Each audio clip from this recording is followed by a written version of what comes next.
योग की पूर्णता। श्रीमद एसी व्यक्ति वेदांत स्वामी प्रभुपाद। अध्याय 1। योग जिसे अर्जुन ने स्वीकार किया।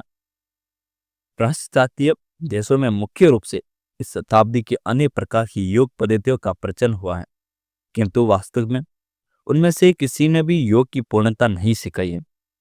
श्रीमद् भगवद गीता में भगवान श्री कृष्ण अर्जुन को सीधे ही योग की पूर्णता या सिद्धि सिखाते हैं। यदि हम वास्तव में योग विधि की सिद्धि में भाग लेना चाहते हैं तो हम श्रीमद् भगवद गीता में परमेश्वर के प्रमाणभूत कथन पाएंगे। यह निश्चय ही उल्लेखनीय है कि योग की पूर्णता को युद्ध क्षेत्र के मध्य सिखाया गया। योद्धा अर्जुन को तब यह सिखाई गई जब वह एक बृहद घातक युद्ध में भिड़ने वाला ही था। डॉक्टर में आकर अर्जुन सोच रहा था कि मैं अपने ही संबंधियों से क्यों लड़ूं। युद्ध के प्रति वह अनिच्छा अर्जुन के मोह के कारण ही भी थी, और उस मोह को दूर करने के लिए श्री कृष्ण ने उनसे श्रीमद् भगवद गीता कही। कोई केवल कल्पना ही कर सकता है कि श्रीमद् भगवद गीता कितने समय में कही गई थी। दोनों ओर के सभी योद्धा लड़ने को तैयार थे, अतः वास्तव में बहुत ही कम समय था, अधिक से अधिक 1 घंटा। इस 1 घंटे में ही संपूर्ण भगवद गीता की विवेचना हो गई, और श्री कृष्ण ने अपने मित्र अर्जुन को सभी योग विधियों की पूर्णता बता दी।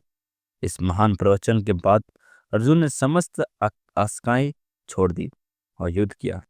फिर भी वार्तालाप के मध्य जब अर्जुन ने अष्टांग योग का विवरण सुना कि कैसे आसन में बैठे, कैसे शरीर को सीधा रखे, कैसे आंखों को आधा बंद रखे, कैसे बिना ध्यान हटाए ना के अग्रभाव को देखे, और सब एक एकांत स्थान में अकेले करे, तो उसने उत्तर दिया, योग्यम योगस्तव प्रोतप सामीयन मधुसूदन एतस्याम न पश्यामि चंचलत्वम स्थिति स्ताम।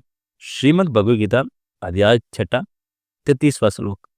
हे मधुसूदन, आपने जो योग की विधि सारांश में बताई है वह मुझे अव्यवहारिक तथा अस्थायी लगती है, क्योंकि मन चंचल और अस्थिर है। यह महत्वपूर्ण है। हमें सदैव स्मरण रखना चाहिए कि हम भौतिक परिवेश में हैं जहाँ हर पल हमारा मन अशांत रहता है। वास्तव में हम अधिक सुविधाजनक स्थिति में नहीं हैं। हम सदैव सोचते हैं कि अपनी स्थिति को बदलकर हम मानसिक क्लेश में मुक्ति पा लेंगे, और हम सदैव सोचते हैं कि ऐसे किसी विशेष बिंदु पर पहुंचेंगे जब सारे मानसिक क्षोभ समाप्त हो जाएंगे। परंतु यह एक संसार का स्वभाव है कि हम चिंताओं से मुक्त नहीं हो सकते।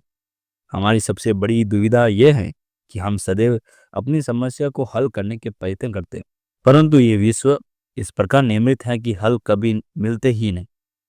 धोखेबाज ना होकर स्पष्ट एवं खुले शब्दों में अर्जुन ने श्री कृष्ण से कहा कि योग की जो विधि उन्होंने बताई है वह उसके लिए कर पाना संभव नहीं। यह महत्वपूर्ण है कि श्री कृष्ण से बात करते हुए अर्जुन ने उन्हें मधुसूदन नाम से संबोधित किया, जो दर्शाता है कि भगवान मधु राक्षस को मारने वाला है। और यह उल्लेखनीय है कि भगवान के अनगिनत नाम हैं, क्योंकि उनकी क्रियाओं और लीलाओं के अनुसार ही उनके नाम होते हैं। निसंदेह ईश्वर के असंख्य नाम हैं, क्योंकि उनकी लीलाएं असंख्य हैं। हम भगवान के अंश मात्र हैं। हम तो यह भी नहीं याद नहीं रख सकते कि हमें बचपन से लेकर अब तक कितने क्रिया किए। सनातन भगवान अनंत हैं, और चूंकि उनके कार्य अनंत हैं इसलिए उनके अनंत नाम हैं, जिसमें श्री कृष्ण प्रमुख है।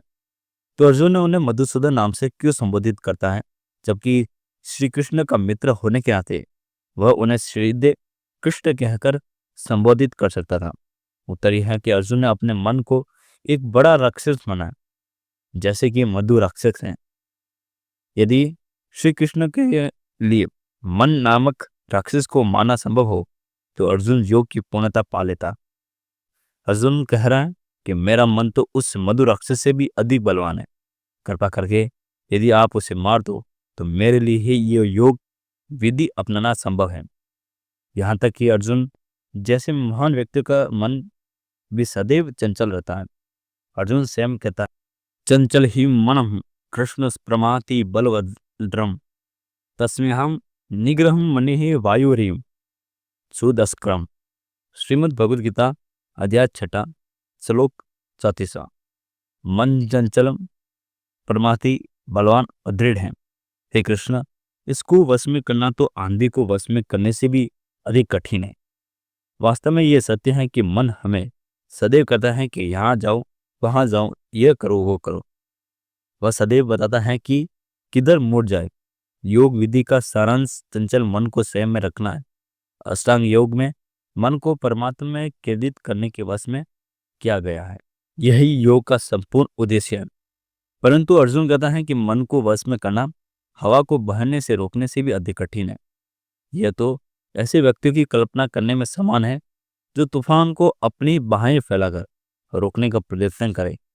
क्या हम यह मान लें कि केवल अर्जुन में ही मन को संयम करने की पर्याप्त योग्यता नहीं थी? सत्य तो यह है कि हम अर्जुन की असीम योग्यता को समझना शुरू भी नहीं कर सकते। अतः वह स्वयं भगवान का व्यक्तिगत मित्र था। यह अत्यंत उच्च स्थिति है जिसे महान योग्यता के बिना नहीं पाया जा सकता। इसके अतिरिक्त अर्जुन का एक महान योद्धा था तथा शासक के रूप में विख्यात था। वह इतना बुद्धिमान था कि वह श्रीमद् भगवद गीता को एक ही घंटे में समझ गया, जबकि वर्तमान काल में बड़े बड़े विद्वान इसे अपने संपूर्ण जीवन में भी नहीं समझ पाते। फिर भी अर्जुन सोच रहा था कि मन को वश में करना उसके लिए संभव नहीं। तो क्या यह हम कल्पना कर सकते कि जो अर्जुन के लिए अधिक प्रगतिशील युग में जो असंभव था वह हमारे लिए इस प्रतीत युग में भी संभव होगा? हमें एक क्षण के लिए भी यह सोचना नहीं चाहिए कि हम अर्जुन की श्रेणी में हैं। हम उससे हजारों गुना निकृष्ट हैं। इससे अतिरिक्त अर्जुन द्वारा इस योग विधि के प्रयोग का कोई इतिहास नहीं।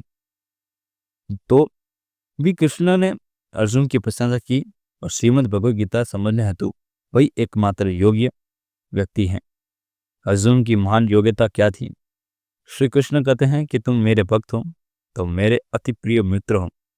इन योग्यताओं के होते हुए भी अर्जुन श्री कृष्ण से द्वारा वर्णित अष्टांग योग करने को मना कर दिया। तो हम क्या निष्कर्ष निकाले? क्या हमें मन में कभी भी वश में न होने से सकने पर निराश हो जाना चाहिए? नहीं, यह वश में किया जा सकता है और यह विधि है कृष्ण भावनामृत। मन को सदैव श्री कृष्ण के स्थिर करना चाहिए। मन जितना ही श्री कृष्ण में मग्न हो जाए उसे योग भी उतना ही अधिक पूर्णता प्राप्त होगी।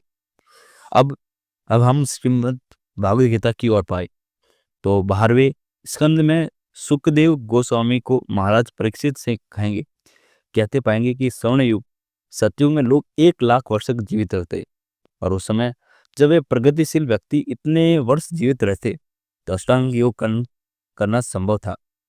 किंतु जो सतयुग में अष्टांग योग द्वारा पाया जाता था वह उसे अगले युग में द्वापर युग में मंदिर में पूजा द्वारा पाया गया था। वही वर्तमान कलयुग में केवल मात्र हरि कीर्तन हरि कृष्ण के भजन से पाया जा सकता है। इसलिए हम प्रामाणिक स्तोत्रों से सीखते हैं कि हरे कृष्ण कृष्ण कृष्ण हरे राम राम राम हरे हरे का कीर्तन ही इस युग में योग की सिद्धि का मूर्त रूप है। आज हमें 50 या 60 वर्ष तक जीवित रहने में भी बहुत सी कठिनाई होती हैं। मनुष्य अधिक से अधिक 80 या 100 वर्ष तक जीवित रह सकता है।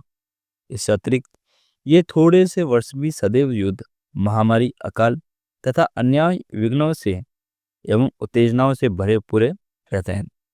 हम मंद बुद्धि और तथा साथ ही साथ अभागे भी हैं। इस निकृष्ट युग कलयुग में रहने वाले मनुष्यों को यही लक्षण है कि अतः यही कहना उचित होगा कि हम अष्टांग युग जिसका श्री कृष्ण वर्णन कर रहे हैं में भी कभी सफलता नहीं पा सकते। अधिक से अधिक हम अपनी व्यक्तिगत सनक को इस पद्धति के किसी नकली संस्करण से तृप्त कर सकते हैं। अतः लोग शारीरिक कसरतें तथा गहरी सांस लेने के केंद्रों में जाकर धन व्यय कर रहे हैं और वे सोच रहे हैं कि प्रशंसा है कि उन्होंने अपने जीवन की अवधि कुछ और वर्षों तक बढ़ा ली अथवा मैथुन का आनंद बढ़ा लिया। किंतु हमें ये अवश्य समझना चाहिए कि यह एक वास्तविक योग पद्धति नहीं। इस युग में उस ध्यान योग पद्धति को ठीक से संपन्न नहीं किया जा सकता। इसके स्थान पर उस पद्धति की समस्त सिद्धियों को कृष्ण भावना अमृत की सर्वोत्तम विधि भक्ति योग द्वारा विशेषकर मंत्र योग अर्थात हरे कृष्ण कीर्तन द्वारा श्री कृष्ण का यश गाकर अनुभव किया जा सकता है। ये एक वैदिक शास्त्रों में संतुष्ट है कि श्री कृष्ण श्री चैतन्य महाप्रभु जैसे महान विभूतियों द्वारा उद्घाटित हैं।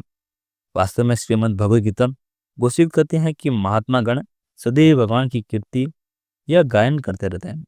यदि कोई वैदिक व्यक्ति वैदिक साहित्य श्रीमद् भगवद गीता तथा महान प्रामाणिक आचार्य से अनुसार महात्मा बनना चाहता है तो उसे कृष्ण भावनामृत की इस विधि को ग्रहण करना चाहिए तथा हरे कृष्ण का जप एवं कीर्तन करना चाहिए।